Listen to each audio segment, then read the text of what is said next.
सरकार का गठन नहीं हो रहा है। असेंबली इलेक्शन में राज्य सरकार का गठन होता है, स्टेट लेजिस्लेशन, इसमें हर चीज है। ये चुनाव नगर निकाय के गठन के लिए, तो अगर कोई घोषणा है जो सीधे तौर पर इन चुनावों को प्रभावित नहीं करती, उसमें आयोग को कोई आपत्ति नहीं, क्योंकि जब हाउस चलेगा तो नेचुरली अर्बन डेवलपमेंट, अर्बन क्षेत्र की जो योजना होगी, कोई नई योजना घोषित कर जाएगी, उसको उसमें आयोग नहीं करता। तो आपने लिखा दिया कि नवीन योजना हमने लिखा, शहरी क्षेत्र के लिए कोई स्कीम वगैरह सरकार इस समय उस पर हम निगाह रखेंगे, लेकिन वी कैन नॉट स्टॉप के साथ। आप बजट सेशन में बुलाइए, बजट पास में करिए, ये वैसे चुनाव होने तो नियमता कब होने की नियमता, तो चुनाव जो है 6 महीने पहले, यानी जब भी टर्म एक्सपायर हो रहा है उसमें 6 महीने पहले वो चुनाव का जो प्रक्रिया है शुरू हो जानी चाहिए। और चुनाव पिछली बार 2006 में नवंबर में हुए थे। अब आप निकाल लीजिए साहब हिसाब। मतदान के दिन मतदान के आसपास शादी विवाह वाले लोग जिले से दूसरे जिले में जाएंगे तो उनको परेशान करेंगे। देखिए ऐसा है, शादी अगर है तो सबको पता है ये नहीं कहेगी कि भाई शादी रोक,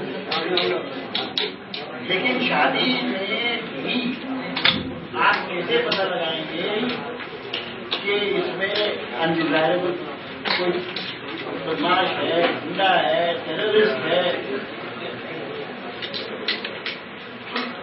कोई चुनाव हो रहा है तो पूछा तो जा ही सकता है, अगर कोई इन्फॉर्मेशन मिलेगी कि आप क्या कर रहे हैं इस पर, ये इस वोट में आप शामिल आते हैं कौन। आपका देश हर समस्या से ग्रसित है, कोई ऐसी दुनिया की समस्या नहीं जो हमारे यहाँ किसी न किसी रूप में का जॉब भी, शासन का जॉब भी मुश्किल। हाँ देखिए, पोलिंग स्टेशन सेंसिटिव जो आइडेंटिफाई किए गए थे वो एक्सरसाइज ठीक नहीं। मैंने अपनी हर डिविजनल प्रेस कॉन्फ्रेंस और पूरे स्टेट में ये डायरेक्शन दिया गया कि इसको आप दोबारा रखो, वो एक्सरसाइज वो कर रहे हैं।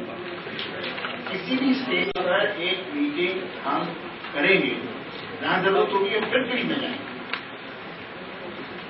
जरूरी नहीं है कि हम पूरे 1 महीना यहीं बैठे। मैं अपनी बात कर रहा हूँ, मैं ऑफिसर कोई दिक्कत नहीं। और वीडियो कॉन्फ्रेंसिंग पूछा जाएगा, वोटर लिस्ट ऑनलाइन करना। मैं आपको बता, वोटर लिस्ट हमारी ऑनलाइन हो रही है और उसमें काफी प्रगति भी है। मैं समझता हूँ वो काम समय से हो जाएगा। बीएलओ जो है, ये जो ब्लॉक बूथ लेवल ऑफिसर है, ये थोड़ा सा चंचल है, थोड़ा सा इस पर नियंत्रण। तो हमने सब मीटिंग्स में कहा है कि इसकी ट्रेनिंग करो, इसको मोटिवेट करो, इसको समझाओ, इस और भी सक्रिय हो। राजनीतिक पार्टियों ने ये भी कहा कि साहब हर बूथ पर आपने बूथ लेवल ऑफिसर बनाया है, एक बूथ लेवल एजेंट की हमने वो भी जीव जाएगी, वो भी सर्कुलर जाएगी।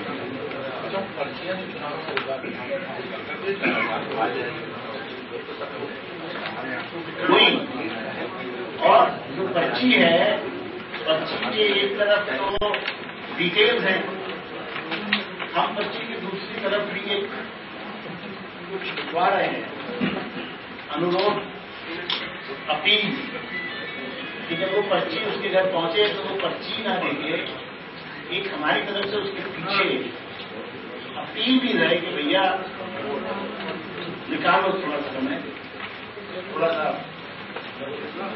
सर मतदान से निजी वाहनों से सार्वजनिक वाहन है। देखिए हमने अपनी आचार संहिता में लिखा है, आप पढ़ लें, 100 मीटर तक का ही रेडियस का प्रतिबंध है, अन्यथा वहां तक गाड़ी ले जा सकता है। इस धूप में अगर हम उसको रोकेंगे तो आप सोचिए कि 2 फरलांग अगर मेरे को आपको चलना पड़ जाए सड़क 100 मीटर की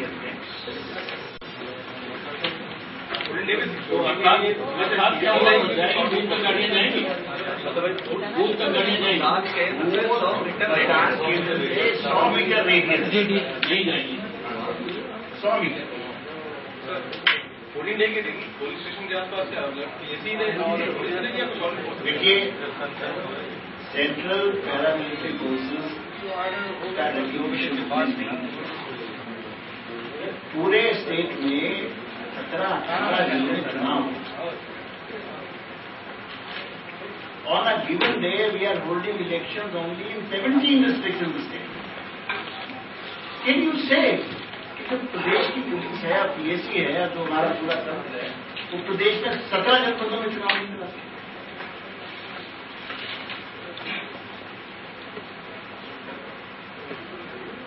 ये एक एक्सपीरियंस हो जाएगा इस बार, एक एक्सपीरियंस हो जाएगा ये।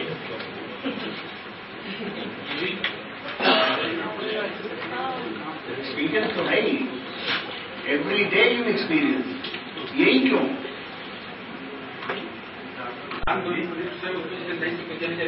काम करता हाँ, वो लिखा है।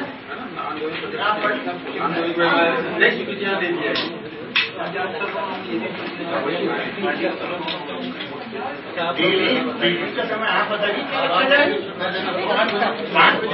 5 बजे आप पुलिस में भी जाते हैं, दूसरे 5 बजे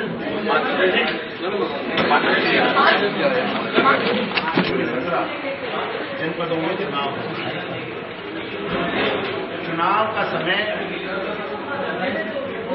सुबह 7 बजे से शाम को 6 बजे तक, लेकिन बुंदेलखंड, चंदौली, सोनभद्र और मिर्जापुर जहां नक्सल की समस्या है, वहां चुनाव सुबह 6:30 बजे से शाम के 5:30 बजे तक।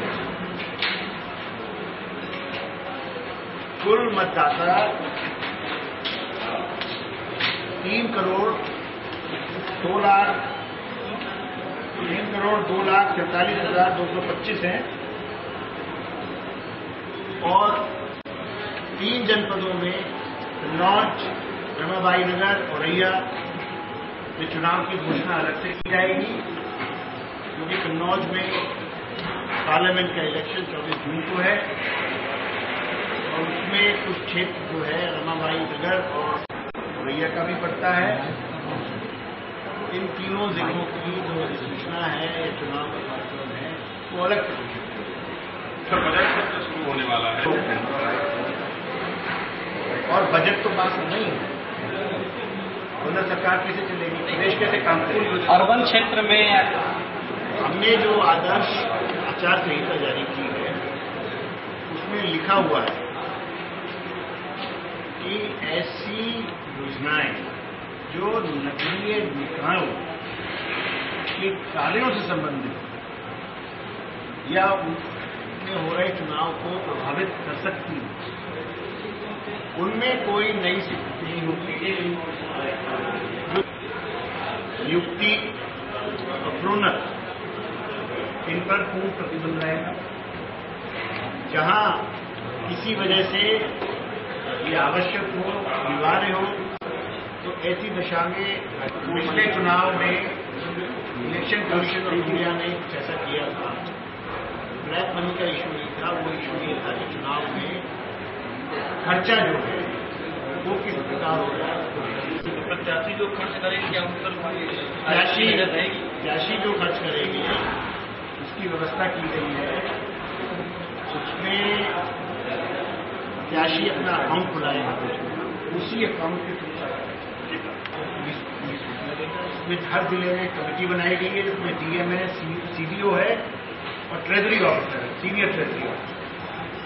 जब ये पूरी सूचना आ जाएगी तो उसकी जांच पड़ताल की जाएगी और उसमें ये कहा गया है कि यदि किसी चार्टर्ड अकाउंटेंट की जरूरत है तो रिलीज करना।